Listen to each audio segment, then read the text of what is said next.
में दम है जे हमरा के रोकी लगे जे आई साला के हुबो न खोखी केकरो करना हो ऐसा है क्या?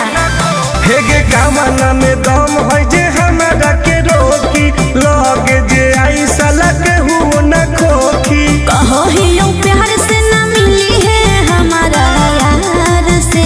अच्छा। बात नहीं सुनो है खेलो है हथियार से।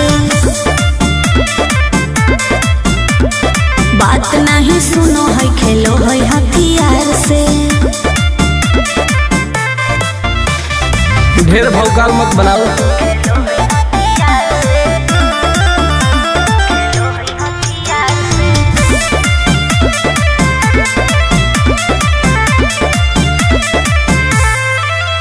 पावर हो जाई तो सीज रे अरे अलगे हई ऊ चीज रे। चाइना के मशीन समझो ही की हाँ आगे करे न ढेर तू घमंड गे भरे पर तो तोरा दंड गे नमवा हमर जानो है पगली गाँव जबर पर खंड गे अरे काला टीका मार के वो घूमो हकई थार से। तब? बात नहीं सुनो है खेलो है हथियार से।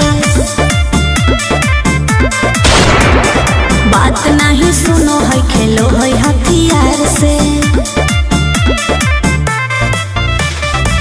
डर ना होगे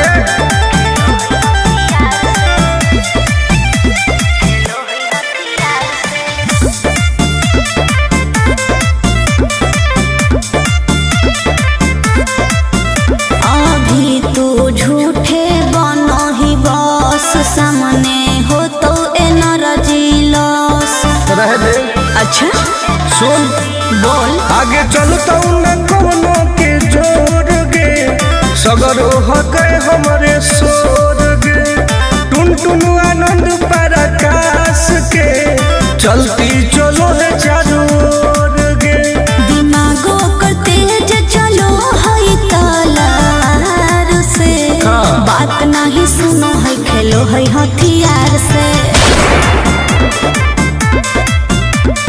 बात नहीं सुनो है खेलो है हथियार से।